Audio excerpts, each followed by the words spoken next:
నమస్తే, నేను సూర్యప్రకాష్. న్యూస్ వచ్చి స్వాగతం. ముందుగా వివిధ దినపత్రికల్లో వచ్చినటువంటి ప్రధాన వార్తలు చూద్దాం. ఈనాడు 4 ఏళ్లలో చెల్లిస్తాం, అన్ని జిల్లాల్లో తొలి విడతగా 20% రుణమాఫీ, ఇక రీషెడ్యూల్ ఉండబోదు, వెంటనే రైతులకు రుణాలు ఇవ్వండి, తెలంగాణ సర్కారు ప్రతిపాదనలు, బ్యాంకర్ల అంగీకారం. అదేవిధంగా ఢిల్లీ జూలో ఘోరం, ఫోటో తీసుకుంటూ కంచె మీద నుంచి జారిపడిన యువకుడు, అందరూ చూస్తుండగానే పొట్టన పెట్టుకున్న పెద్ద పులి. ఇంకా ఐక్యతకు ప్రతీక బతుకమ్మ, తెలంగాణ సంస్కృతి పునర్జీవనానికి ఈ పండుగ నాంది కావాలి, సీఎం కేసీఆర్ ఆకాంక్ష. ఇక బూజుబట్టిన చట్టాలు రద్దు చేస్తాం, వాటి వల్ల ఉపయోగం లేదు, ప్రజాహిత చర్యలకు అడ్డు వస్తున్నాయి, ప్రధాని నరేంద్ర మోడీ స్పష్టీకరణ. కేంద్ర చట్టం పరిధిలోకి మెట్రో నోటిఫికేషన్ జారీ చేసిన కేంద్రం, ఇక రైల్వే బోర్డు భద్రతా పరీక్షలకు మార్గం సుగమం. అదేవిధంగా నేడే అరుణోదయం, అరుణగ్రహ కక్షలోకి చేరనున్న మామ్, వీక్షించనున్న ప్రధాని.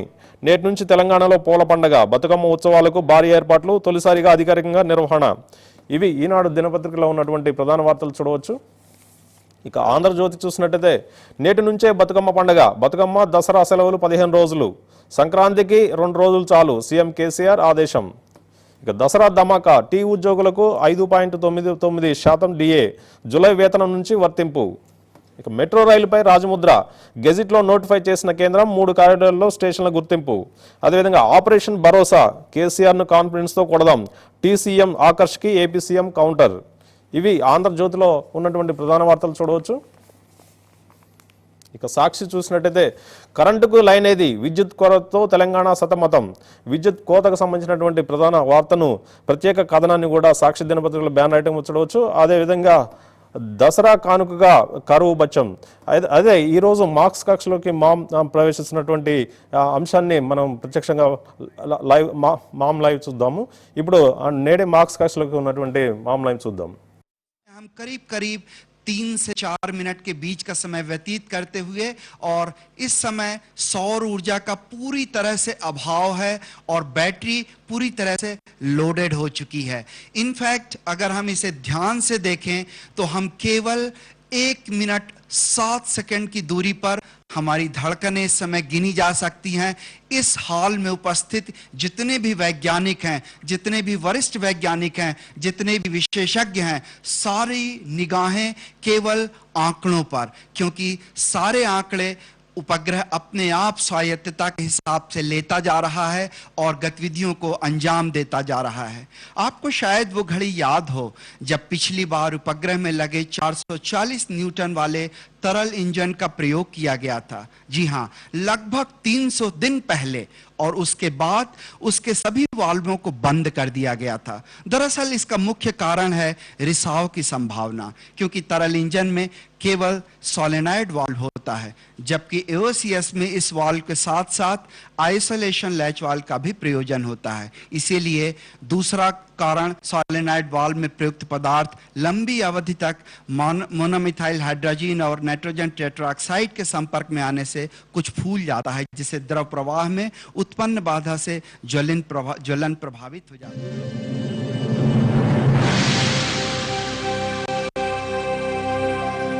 The spacecraft adopts a bipropellant system to carry it from geocentric phase to Mars orbit phase through the heliocentric phase, including orbit and attitude maintenance in Mars orbit. The propulsion system carries the required propellant from the desired mission life with adequate margin. The spacecraft propulsion subsystem is designed for attitude and orbit control during the different phases of the spacecraft mission and orbit phasing operations, such as transfer of orbit phasing.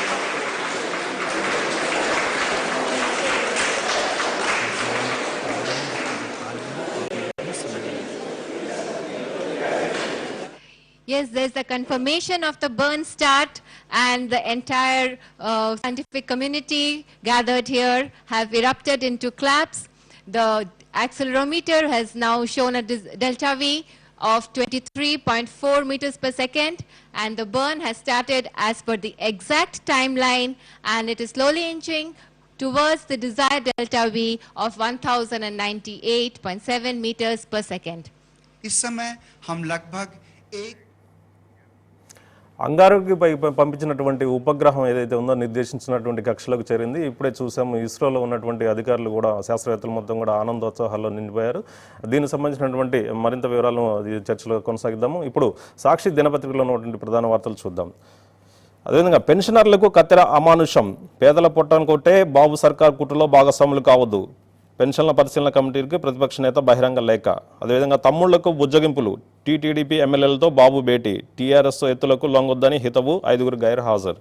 ఇక పూల పండుగ నేటి నుంచి బతుకమ్మ పండుగ, ప్రత్యేక రాష్ట్రంలో అధికారికంగా నిర్వహణ. ఇవి సాక్షి పత్రికలో ఉన్నటువంటి ప్రధాన వార్తలు చూడవచ్చు. ఇక నమస్తే తెలంగాణ చూసినట్టయితే నేటి నుంచి బతుకమ్మ సంబరాలు, గుబాళించనున్న సాంస్కృతిక పరిణామం, సొంత రాష్ట్రంలో తొలిసారి. ఇక కొత్త రుణాలు, ప్రభుత్వ సూచనకు బ్యాంకర్లు అంగీకారం, వేగంగా తొలి విడత ప్రక్రియ పూర్తిగా ఆదేశాలు, బ్యాంకర్లతో మరో విడత ఉపసంఘం భేటీ. అదేవిధంగా ప్రభుత్వ ఉద్యోగులకు 5.9% డిఏ. ఇక తెలంగాణ పునర్జీవనానికి బతుకమ్మతో నాంది, వైభవోపేతంగా జరుపుకుందాం. అదేవిధంగా పులి పంజాకు యువకుడి బలి, ఢిల్లీ జూలో దారుణం, నకిలీ ఎన్కౌంటర్ పోలీసులకు ప్రమోషన్లు వద్దు. ఇవి నమస్తే తెలంగాణలో ఉన్నటువంటి ప్రధాన వార్తలు చూడవచ్చు. ఇక సూర్య పత్రిక చూసినట్టయితే నిరుద్యోగులకు శుభవార్త, వయోపరిమితి 34 నుంచి 40కి పెంపు, 2 ఏళ్ల పాటు పెంపు వర్తింపు, 2.5 లక్షల మంది ఉద్యోగులకు ఆసరా, హర్షం వ్యక్తం చేస్తున్న నిరుద్యోగులు. అదేవిధంగా 3 ఏళ్లలో కొత్త రాజధాని, ఏడాదిలో భూసేకరణ పూర్తి, భూసేకరణలో యాజమాన్యాలకు నష్టమే. అదేవిధంగా దసరా సెలవులు పెంపు, సంక్రాంతికి కట్, తెలంగాణ సంస్కృతి పునరుద్ధరిస్తాం, అందుకు బతుకమ్మ నాంది, సంక్రాంతి మన పండుగ కాదు కేసీఆర్. అయ్యో పాపం, ఢిల్లీ జూలో దారుణం, జారిపడ్డ విద్యార్థిని చంపిన పెద్ద పులి. అదేవిధంగా కలిసిన కాషాయ పార్టీలు, శివసేనతో కలిసి ఎన్నికల్లో పోటీకి బీజేపీ మొగ్గు. అదేవిధంగా టీ సర్కారుకు మెట్రో షాక్, హైదరాబాద్ మెట్రోపై కేంద్రం గెజిట్ నోటిఫికేషన్. ఇక మైండ్ గేమ్ కుదరదు, చౌకబారు బెదిరింపులకు భయపడకండి, భూ కుంభకోణాలపై వెనక్కి తగ్గవద్దు, తెలంగాణ టీడీపీ ఎమ్మెల్యేలతో చంద్రబాబు భేటీ. ఇక పాము కరిస్తే అంతే, టీలో మృత్యువాత పడుతున్న ప్రజలు పట్టించుకునే నాదుడే లేడు. ఇవి సూర్య పత్రికలో ఉన్నటువంటి ప్రధాన వార్తలు చూడవచ్చు. ఇక మెట్రో ఇండియా చూసినట్టయితే ఆర్టీసీ ఆస్తులకు సంబంధించి 10,000 కోట్లు విలువైనటువంటి ఆస్తులు ఎవరికి, తెలంగాణ అదేవిధంగా ఆంధ్రప్రదేశ్ ప్రభుత్వాలు ఎవరి పక్షాన చేరబోతున్నాయి అనేటువంటి ప్రత్యేక కథనం కూడా బ్యాన్ రైటింగ్ చూడవచ్చు. అదేవిధంగా టీజాక్ భవిష్యత్తులో తెలంగాణ ప్రభుత్వం మీద క్వశ్చన్ చేస్తుంది, అయితే ప్రజల పక్షాన పోరాడుతుందని చెప్పేసి కోదండరాం చేసినటువంటి వ్యాఖ్యలను కూడా మెట్రో ఇండియాలో ప్రధానంగా చూడవచ్చు. అదేవిధంగా హైదరాబాద్ జిహెచ్ఎంసీ పరిధిలో ఉన్నటువంటి చెరువులు, ఆక్రమణకు గురైనటువంటి చెరువులకు సంబంధించినటువంటి అంశాన్ని కూడా మెట్రో ఇండియాలో ప్రధాన వార్తగా చూడవచ్చు. డెక్కన్ క్రానికల్లో చూసినట్టయితే ఢిల్లీ జూలో ఒక యువకుడు ఆ పులికి బలైనటువంటి ఆ ఫోటోకి సంబంధించినటువంటి ఐటమ్ బ్యాండ్ ఐటెంలో చూడవచ్చు. అదేవిధంగా నిన్న డీసీలో కవిత ఇచ్చినటువంటి ఇంటర్వ్యూ ఏదైతే ఉందో, పవన్ కళ్యాణ్ మేకప్ ప్యాకప్ గాయ్ అని చెప్పేసి చేసినటువంటి వ్యాఖ్యలను కూడా ప్రధానంగా డెక్కన్ క్రానికల్లో ప్రచురించింది. ఇక ద హిందూ చూసినట్టయితే శివసేన బీజేపీ అలయన్స్, మహారాష్ట్ర ఎన్నికలకు సంబంధించినటువంటి శివసేన బీజేపీ అలయన్స్ సంబంధించినటువంటి కుదిరినటువంటి ఒప్పందానికి సంబంధించినటువంటి వార్తను కూడా ప్రధాన బ్యాన్ ఐటమ్గా చూడవచ్చు. అదేవిధంగా ఢిల్లీ జూలో యువకుడు బలైనటువంటి అంశాన్ని కూడా ఫోటో ఐటమ్తోనే బ్యాన్ ఐటమ్గా చూడవచ్చు.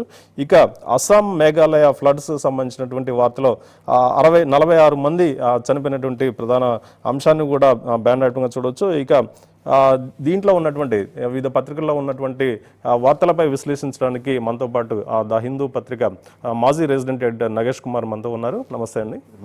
నిన్న తెలంగాణ ప్రభుత్వం చేసినటువంటి ప్రకటన చూసాం, అంటే రైతు రుణమాఫీ సంబంధించి 4 దశల్లో చెల్లిస్తాము, ఇప్పుడు 25% చెల్లిస్తాము, మిగతాది 4 ఏళ్ళలో చెల్లిస్తామని చెప్పేసి చేశారు.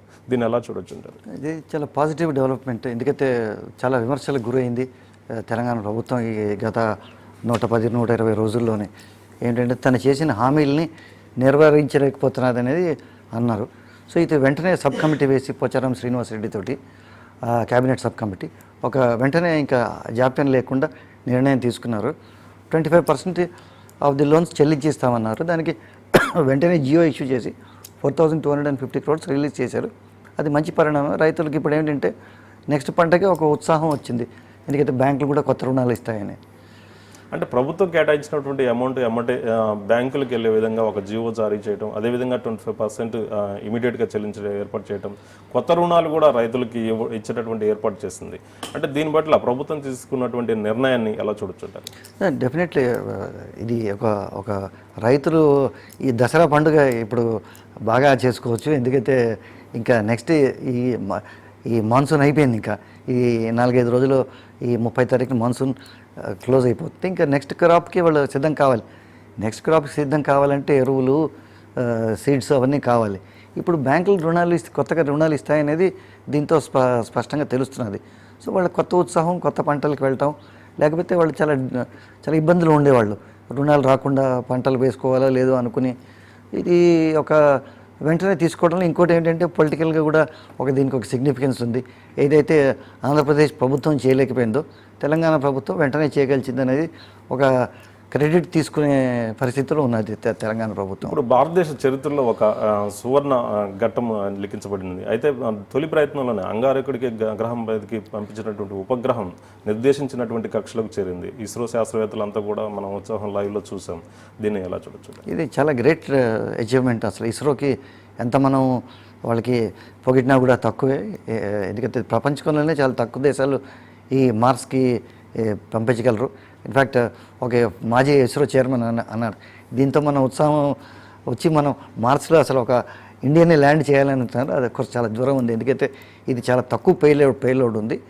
బట్ 60 మిలియన్ కిలోమీటర్స్ దూరంలో మనం ఒక 300 రోజులు ఒక శాటిలైట్ని పంపించగలిచామంటే అదొక చాలా గ్రేట్ అచీవ్మెంట్. ఎందుకంటే చాలా ఏషియాలో ఫస్ట్ అటెంప్ట్లో ఇంత శాటిలైట్ మనం పంపించగలిచాం. మన ఒక్కటే దేశం. చైనా కూడా, జపాన్ కూడా మనకన్నా టెక్నాలజీలో చాలా ముందుకున్నారు. వాళ్ళు కూడా పంపించలేకపోయారంటే ఇది డెఫినెట్లీ మన సైంటిస్ట్ చాలా పెద్ద క్రెడిట్ ఇది. అంటే ప్రపంచ దేశాలతో పోల్చినట్టయితే ఐరోపా, అదేవిధంగా అమెరికా, రష్యా మాత్రమే ఇప్పటివరకు అంగారక గ్రహం మీదకి ఉపగ్రహాలను పంపించాయి. అయితే మొదటి ప్రయత్నంలోనే ఇలాంటి సక్సెస్ఫుల్ని సాధించడం అనేది ఎలా చూడాలి? అది దాంట్లో ప్రాముఖ్యత. మిగతా కంట్రీస్, చైనా ఏమిటంటే ఇప్పుడు దీంట్లో అంత దూరం వెళ్ళాక ఈ ఫ్యూల్ ఫైరింగ్ అంతదాకా ఫ్యూల్ కావాలి. మన వాళ్ళు జాగ్రత్తగా పడి నిన్న కొంచెం టెస్ట్ ఫైరింగ్ చేసి ఇక్కడ ఇబ్బంది ఏమిటంటే ఇది ఎంత దూరం ఉందంటే ఇక్కడ నుంచి సిగ్నల్ అంటే లైట్ స్పీడ్లో వెళ్తుంది. 12 నిమిషాలు పడుతుంది ఇక్కడ నుంచి సిగ్నల్ వెళ్ళేసరికి. మళ్ళీ అక్కడ ఏం జరిగిందో అని మళ్ళీ సిగ్నల్ రావడం ఇంకో 12 నిమిషాలు పడుతుంది. ఒక గ్యాప్, ఈ టైం గ్యాప్ 24 నిమిషాలు 25 నిమిషాలు ఉంటుంది. సో ఏం జరుగుతున్నదో తెలియదు. సో ఇంత పెద్ద ఇప్పుడే మీరు వార్త చూపించినట్టుగా అది సక్సెస్ఫుల్గా ఇంజిన్ ఫైరింగ్ అయింది. ఫ్యూల్ చాలా తక్కువ ఉంటుంది.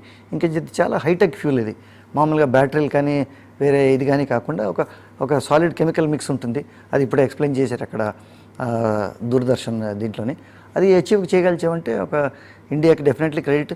ఇంకోటి మీకు చెప్పాలి ఏంటంటే ఆ శాటిలైట్ ఎంత డెలికేట్గా ఉంటుందంటే అది చేత్తో ముట్టుకోవడానికి లేదు, స్పెషల్ గ్లౌజ్ ఉండాలి. చేత్తో ముట్టుకుంటే ఏమిటంటే స్టాటిక్ ఎలక్ట్రిసిటీ వస్తే అదంతా మళ్ళీ వైరింగ్ అంతా చెడిపోతుంది. అంత హైటెక్ ఇది. అందుకే దాన్ని మీరు చూపించిన మొన్న చూపించిన చిత్రాల్లోని ఒక గోల్డ్ ఫాయిల్తో కవర్ చేసి ఉంటుంది. అది చాలా హై టెక్నాలజీ ఇది. దీంట్లో ఇండియా ముందడుగు వేసిందంటే దీనికి ఇంకోటి మనం అర్థం చేసుకోవాలంటే ఇదేదో ఒక టెక్నాలజికల్ అచీవ్మెంటే కాదు. అమెరికాలోని ఈ స్పేస్ టెక్నాలజీ చాలా స్పిన్-ఆఫ్స్ వచ్చాయి.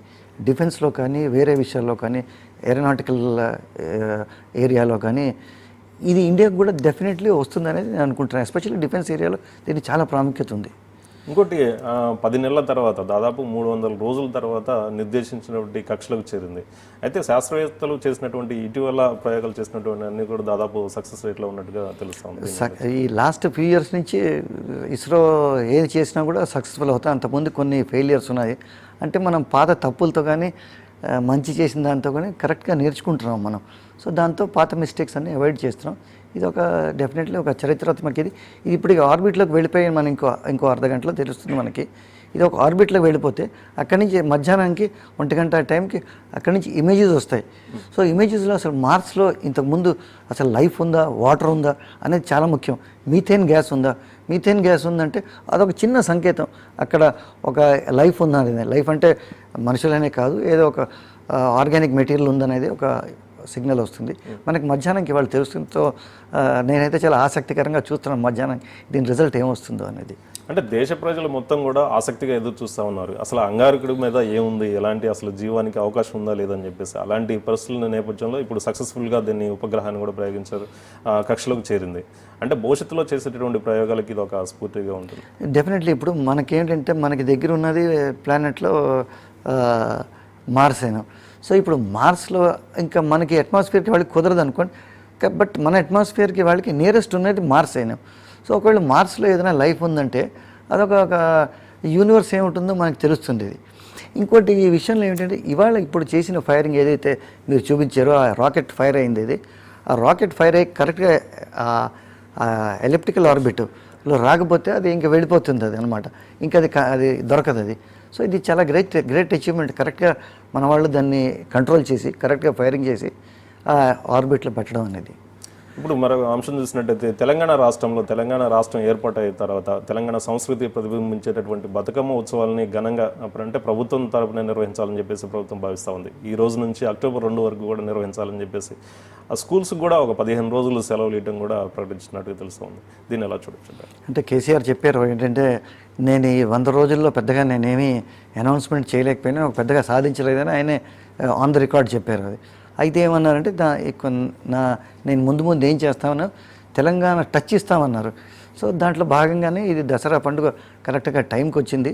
అయితే నేనేమనుకుంటానంటే బ్రహ్మాండంగా చేస్తున్నారు. ప్రతి చెరువుకి ఒక ఘాట్ కట్టి, మన హైదరాబాద్లో కూడా ట్యాంక్ బండ్లో రోటరీ పార్క్ దగ్గర ఒక చిన్న ఘాట్ కట్టి అక్కడ బతుకమ్మల్ని నీళ్ళలో సమర్పించడానికి ప్రయత్నం చేస్తున్నారు.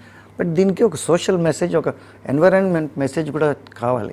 ఎందుకంటే తెలంగాణ ప్రభుత్వం ఈ చెరువులకి చాలా ప్రాధాన్యత ఇస్తున్నది. ఎందుకంటే ఇంతకుముందు ప్రభుత్వాలు ఏంటంటే మేజర్ ఇరిగేషన్ ప్రాజెక్ట్స్ తీసుకుని దానివల్ల ఫలితాలు రాలేదు. చైన్ ఆఫ్ ఇరిగేషన్ ట్యాంక్స్ ఉన్నాయి. ఇది ఒక మెసేజ్ కూడా దీంట్లో సోషల్ మెసేజ్ పోతే బాగుంటుంది. ఎందుకంటే ఈ ఇరిగేషన్ ట్యాంక్స్ అన్నింటి రిపేర్ చేసేసి ఇరిగేషన్ చేయాలనేది అనుకుంటున్నాను. దీంతో సైమల్టేనియస్గా చాలా మనీ కూడా స్పెండ్ చేస్తున్నారు. 10 crores శాంక్షన్ చేశారు. ఒక మెసేజ్ కూడా పోతే బాగుంటుంది, ప్రజల్లోకి వెళ్తుంది నీళ్లు ఎంత ముఖ్యమైనది మనకి. అయితే అదే సమయంలో సంక్రాంతికి సెలవులు పెద్దగా అవసరం లేదు. సంక్రాంతి సంస్కృతికి ప్రతిబింబించేటటువంటి దసరా ఉత్సవాలకి 15 రోజులు సెలవులు అవసరం. ఆ రకంగా జీవో కూడా జారీ చేయాలని చెప్పేసి కేసీఆర్ ఆదేశించారు. అయితే దీన్ని ఎలా చూడాలి? అంటే ప్రతి ప్రాంతానికి ప్రతి దానికి వాళ్ళ సంస్కృతి. ఇదేమిటంటే చాలా మటుకు ఈ పండుగలు ఏమిటంటే నేను అనుకోవడం నాకు తెలిసిన కల్చర్ హిస్టరీలో ఈ మన పంటలతో లింక్ అయి ఉన్నది. ఇక్కడ ఏమిటంటే తెలంగాణలో కొంచెం వర్షాభావం జనరల్గా ఉంటుంది కానీ ఖరీఫ్ ముఖ్యం. నేను అనుకోవడం దసరా పండుగ ఇక్కడ ఇది ఆంధ్ర రీజన్లో ఏమిటంటే 2 పంటలు బాగా పండుతాయి. సో అక్కడ ఆ పంటకి సెలబ్రేషన్ అక్కడ అది పెద్ద ఎత్తున జరుగుతుంది. దీంట్లో పెద్దగా అయితే ఒకటి వరిసం ఏమిటంటే ఇక్కడ ఇప్పుడు చూడండి ఈ హాలిడే కల్చర్ని కొంచెం మనం ఒక అదుపు తప్పకూడదు. ఇప్పుడు మీరు సోషల్ మీడియాలో చూస్తుంటే లాస్ట్ 2 రోజుల్లోని ఒక వైరల్గా ఒకటి ఉంది. 30వ తారీఖు నుంచి 6వ తారీఖు దాకా కంటిన్యూస్గా హాలిడేస్ ఉన్నాయి. సరే స్కూల్కి మీరు 15 రోజులకి వచ్చి దాంట్లో ఇబ్బంది లేదు. బ్యాంకులో హాలిడేస్ వచ్చేస్తున్నాయి. 30th ఏమో హాఫ్ ఇయర్లీ ఎండింగ్, ఫస్ట్కి ఏమో కంటిన్యూషన్ ఆఫ్ దట్, సెకండ్కి మహాత్మా గాంధీ బర్త్డే, థర్డ్ దసరా, ఇట్లాగ వరుసగా బక్రీద్ దాకా వెళ్ళిపోతున్నాయి. ఈ హాలిడే కల్చర్ని ఎక్కడొక్కడ అదుపులో పెట్టాలి. ఎందుకంటే రాంగ్ సిగ్నల్ పోతుంది ఒకవేళ ఇండస్ట్రీస్కి వాటికి ఇన్ని హాలిడేస్ ఒకవేళ వెళితే. అని అది పెద్ద సమస్య కాదు. బట్ ఇది ఒక 3 days హాలిడేస్ జనరల్గా గవర్నమెంట్లో దాటితే బయట వాళ్ళకి ఒక రాంగ్ సిగ్నల్ పోతుంది. అది కొంచెం అదుపులో పెట్టాలి. ఇప్పుడు హైదరాబాద్ మెట్రో రైలు మీద కొంత వివాదం నడుస్తూ ఉంది. దీని మీద సంబంధించి కేంద్రం కూడా జోక్యం చేసుకుంది. దీని మీద గెజెట్ నోటిఫికేషన్ కూడా జారీ చేస్తుంది, కేంద్రం పరిధిలోకి తీసుకుందని చెప్పేసి. దీన్ని సాధ్యమేనంటారా? ఇట్లా ఈ కేంద్రం ఏంటంటే దీనికి వయబిలిటీ గ్యాప్ ఫండింగ్ ఇస్తున్నారు 1400 చిల్లర కోట్లు. సో కేంద్రానికి డెఫినెట్లీ దీంట్లో హక్కు ఉంది. బట్ కేంద్రం నేను అనుకోవడం పత్రికల్లో వచ్చిన వార్తలు చూస్తే కొన్ని పత్రికల్లో కేంద్రం కొంచెం అప్సెట్గా కనబడుతున్నది. ఎందుకైతే మొన్న తెలంగాణ చీఫ్ సెక్రటరీను దాని తర్వాత మెట్రో రైలుకి సంబంధించిన అధికారులను పిలిచి ఇది అలైన్మెంట్ గురించి ఏమిటో అని ఒక సంజాయిషి అడిగినట్టుగా ఉంది. అది కరెక్ట్గా కొంచెం అది రిపోర్టింగ్ కాలేదు. సో ఇప్పుడు కేంద్రం నోటిఫికేషన్ ఏమని ఇచ్చిందంటే దీని మీద కంట్రోల్ మాకు ఉంటుందని. బట్ ఎంత మట్టుగా సాధ్యమో నాకు తెలియదు. ఎందుకైతే కొన్ని లోకల్ ఇష్యూస్ ఉన్నాయి దీంట్లోనే. ఇప్పుడు సుల్తాన్ బజార్లో నుంచి వెళ్ళాలా లేదా అనేది కేంద్రం డిసైడ్ చేస్తుందా లేకపోతే ఇక్కడ లోకల్ ప్రభుత్వం డిసైడ్ చేస్తుందా, అది కొంచెం స్పష్టత లేదు ఆ యాక్ట్లో ఏముందో. అయితే ఏమిటంటే ఈ సేఫ్టీ ఆస్పెక్ట్స్ మాత్రం డెఫినెట్లీ అది రాష్ట్ర ప్రభుత్వం కింద రాదు, మెట్రో రైల్ కింద రాదు, అది రైల్వే సేఫ్టీ బోర్డు కింద వస్తుంది. దానికి ఒక ప్రత్యేకమైన ఒక కమిషనర్ ఉంటాను, దానికి ఒక వ్యవస్థ ఉంది. ఇప్పటి నుంచి కాదు ఎప్పటి నుంచో ఉంది. సో ఇది గ్యారంటీగా కేంద్రం కింద రావాలి ఆ సేఫ్టీ ఆస్పెక్ట్స్. కానీ ఈ అడ్మినిస్ట్రేటివ్ ఆస్పెక్ట్స్ ఎంత మటుకు కేంద్రం తీసుకుంటుందో అనేది ఇంకా నాకైతే స్పష్టత లేదు. ఆంధ్రప్రదేశ్ ముఖ్యమంత్రి చూసినట్టయితే అంటే ఏజ్ లిమిట్ పెంచుకుంటా పోతా ఉన్నాడు. అటు ఉద్యోగులకు కావచ్చు, ఇటు నిరుద్యోగులు కావచ్చు. మొన్న 58 సంవత్సరాల నుంచి 60 సంవత్సరాలకు చేశాడు ఉద్యోగులకి. ఇప్పుడు నిరుద్యోగులకి 34 సంవత్సరాల నుంచి 40 సంవత్సరాలు ఏజ్ లిమిట్ పెంచారు. అయితే దీన్ని ఎలా చూడొచ్చు? అంటే నేను అనుకోవడం ఇది ఏపీపీఎస్సీ ఎగ్జామినేషన్కి వరకే ఏజ్ లిమిట్ పెంచారు. అయితే కొంత మట్టుకు అదేమిటంటే 6 ఏళ్ళ నుంచి ఏపీపీఎస్సీ రిక్రూట్మెంట్స్ జరగలేదు. సో అది మేకప్ చేసుకోవడానికి ఇచ్చేసారు. బట్ ఇంకోటి ఏంటంటే మళ్ళీ బలహీన 2 ఇయర్స్ మాత్రమే ఇది వర్తిస్తుంది. ఇండెఫినెట్గా 2 ఇయర్స్ తర్వాత తీసేస్తారు.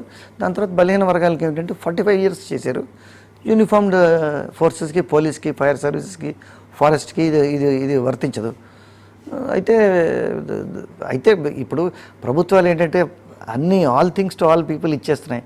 బట్ నెక్స్ట్ తరం ఏమవుతుందో చూడలేదు. ఇప్పుడు తెలంగాణ ప్రభుత్వంలో ఏంటంటే కాంట్రాక్ట్ లేబర్ అని కన్ఫర్మ్ చేస్తున్నారు. నిరుద్యోగులు ఏమవుతారో, స్టూడెంట్స్ ఏమవుతారో అక్కడ వ్యతిరేకత వచ్చింది.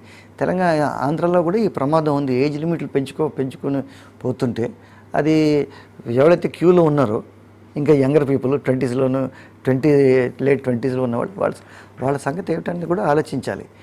ఒక ఆల్టర్నేట్ ప్లాన్ లేకుండా ఇది అనౌన్స్ చేసేయడం అనేది మంచి పద్ధతి కాదు. మరొక అంశం చూసినట్టయితే 6 నెలల పాటు వడ్డీ లేని రుణాలు కూడా ఇస్తాము రైతులకు అని చెప్పేసి ఆంధ్రప్రదేశ్ ప్రభుత్వం ప్రకటించింది. అయితే రుణమాఫీ ఇంతవరకు దాని మీద స్పష్టత ఇవ్వకుండానే ఈ వడ్డీ లేని రుణాలు ఇస్తామని చెప్పేసి ప్రకటన చేయడం ఎలా చూడొచ్చు? అంటే నాకైతే ఒకటి చాలా అర్థం కావట్లేదు. ఒక పక్క నుంచేమో 2 ప్రభుత్వాలు, ఆంధ్ర ప్రభుత్వం ప్రత్యేకంగా, తెలంగాణ ప్రభుత్వం కూడా ఏమీ తక్కువ తినలేదు. ఒక పక్క నుంచేమో మాకే ఆదాయం 14th ఫైనాన్స్ కమిషన్కి 2 ప్రభుత్వాలు మాకు అన్యాయం జరిగిపోయింది. అక్కడ ఆంధ్ర ప్రభుత్వం ఏంటంటే మాకు అసలు మాకు ట్యాక్స్దే సరైన షేర్ రావట్లేదు. హైదరాబాద్లో వచ్చిన ట్యాక్స్ అంతా తెలంగాణకు పోతున్నది అనేది. తెలంగాణ ప్రభుత్వం ఏం చెప్తున్నదంటే హైదరాబాద్లో మాకు ఇది మైగ్రెంట్స్ ఎక్కువైపోయారు. దాని తర్వాత ఇక్కడి నుంచి ఒకవేళ వెళ్ళిపోతే ఇండస్ట్రీస్ మాకు ట్యాక్స్ తగ్గిపోతున్నాయి.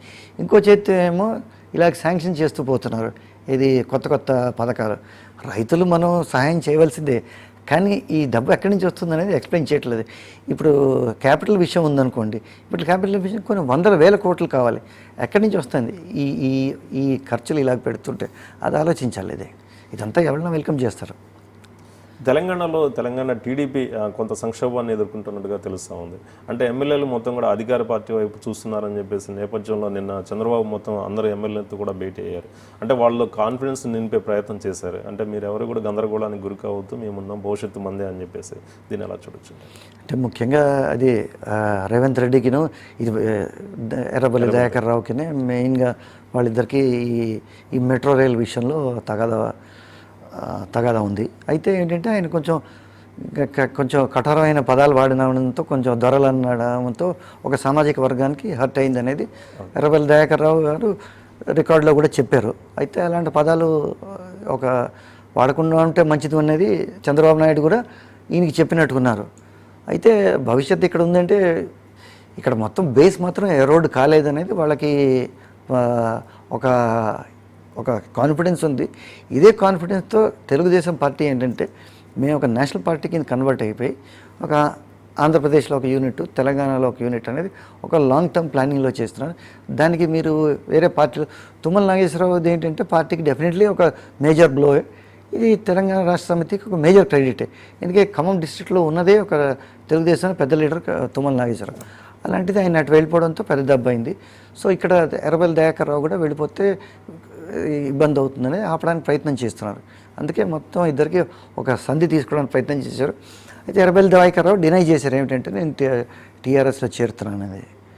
అయితే ఇంకోటి చూడొచ్చు, అంటే నిన్న కొంతమంది ఎమ్మెల్యేలు కూడా కొన్ని కామెంట్స్ చేసినట్టు తెలుస్తూ ఉంది. అంటే తెలంగాణ మంత్రులు కొంతమంది బెదిరిస్తున్నారు, నియోజకవర్గ అభివృద్ధికి నిధులు ఇవ్వము, మీ మీద ఉన్నటువంటి పాత కేసును కూడా తిరగదోడతాము, ఇలాంటి కామెంట్స్ చేశారని చెప్పేసి ఎమ్మెల్యేలు ఆరోపించినట్టుగా తెలుస్తూ ఉంది. దీన్ని ఎలా చూడొచ్చు? అంటే మరి దానికి చంద్రబాబు నాయుడు వాళ్ళందరికీ కొంచెం ఒక హామీ కల్పించారు. ఏంటంటే ఆంధ్రప్రదేశ్లో మన ప్రభుత్వం ఉంది, కేంద్ర ప్రభుత్వం కూడా మనకి ఫ్రెండ్లీ ప్రభుత్వమే. మీరు ఈ బెదిరింపులకి మీరు ఇక్కడ భయపడిపోయి మీరు లొంగిపోయి ఆ పార్టీ చేరకండి, నేను ఉన్నాను కదా అని వీళ్ళకి ఇది చేశారు. బట్ ఎనీవే ఇదంతా పవర్ గేమ్. ఈ బెదిరింపులే కాకుండా రెండో ఆస్పెక్ట్ ఉంది. ఏదైనా పదవి ఇస్తే డెఫినెట్లీ చేరిపోతారు. ఇప్పటికే కొంతమంది అటు చేరిపోయిన వాళ్ళు రేపు క్యాబినెట్ ఎక్స్పాన్షన్ తప్పదు.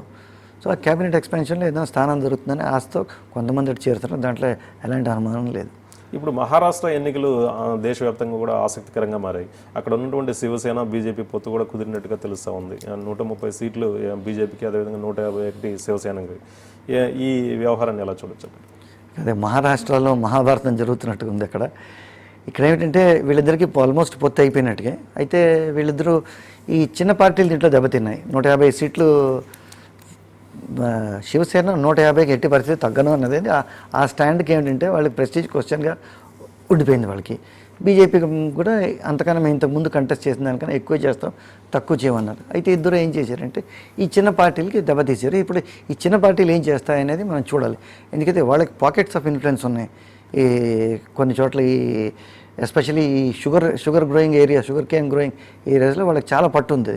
సో వాళ్ళకి ఏమిటంటే ఈ పార్టీలు రెండు ఓడించే కెపాసిటీ ఉంది. కానీ వీళ్ళిద్దరికీ ధీమా ఏమిటంటే అక్కడ కాంగ్రెస్కిను నేషనలిస్ట్ కాంగ్రెస్ పార్టీకి అక్కడ పొత్తు కుదరటం లేదు. సో వాళ్ళిద్దరూ ఒకవేళ విడిపోతే వాళ్ళకి చాలా సివియర్ సెట్ బ్యాక్ అవుతుంది. ఎందుకంటే అక్కడ శరద్ పవార్ తగ్గటలేదు, అక్కడ కాంగ్రెస్ తగ్గటలేదు. సో ఆ ధీమాతో వీళ్ళు ముందుకు పోతున్నారు. అయితే అక్కడ ఇంకో ఓవర్ కాన్ఫిడెన్స్, ఇది కాన్ఫిడెన్స్ అనడానికి వీల్లేదు. 15 ఏళ్ళ నుంచి కాంగ్రెస్ ఎన్సీపీ ప్రభుత్వం ఉంది. సో యాంటీ ఇన్కంబెన్సీ అనే ధైర్యంతో వీళ్ళిద్దరూ కొన్ని తప్పులు చేస్తున్నట్టు కనబడుతున్నది.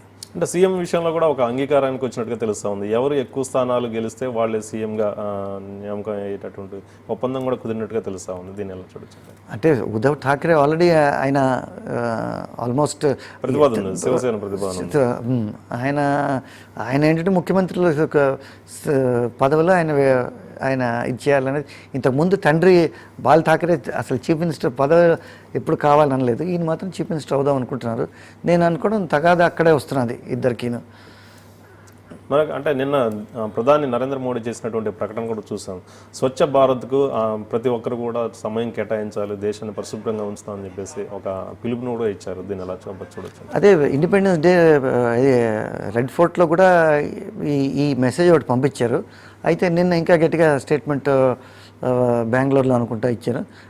అవసరం అయితే నేను కూడా చీపురు పట్టుకుని నేను కూడా రోడ్లు సాఫ్ చేస్తాను. ఇది చాలా చిన్న విషయం కాదు, చాలా ముఖ్యమైన విషయం. మనం ఇప్పుడు వెస్ట్ ఆఫ్రికాలో ఈ ఎబోలా వైరస్ అవుట్ బ్రేక్ చూస్తున్నాం.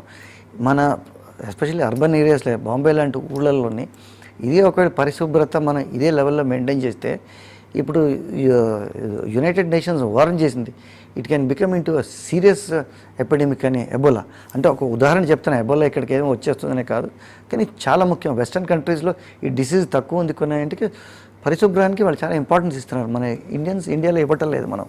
సో ఇది మంచి మెసేజ్. ఇది అంటే చట్టాలను కూడా సంబంధించి కూడా ఒక వ్యాఖ్య చేశాడు. అంటే బూజు బట్టలను చట్టాలను ఎప్పుడూ పాతతరం ఉన్నటువంటి చట్టాలను కూడా మారుద్దాం, ఆ చట్టాలను కూడా మారుస్తామని చెప్పేసి ప్రకటన చేశారు. దీన్ని ఎలా చూడొచ్చండి? ఇప్పుడు లా కమిషన్ అందుకే ఉంది కదండి. ఇప్పుడు ఇండియాలో ఎలాగున్నాయంటే ఈ చట్టాలు, కొన్ని చట్టాలు బ్రిటిష్ టైంలో 1800 టైంలో చట్టాలు ఉన్నాయి. అదేమిటంటే డౌరీకి సంబంధించినవి ఉన్నాయి. ఇప్పుడు డౌరీ అంటేనే అసలు వెంటనే జైల్లో పెడతారు.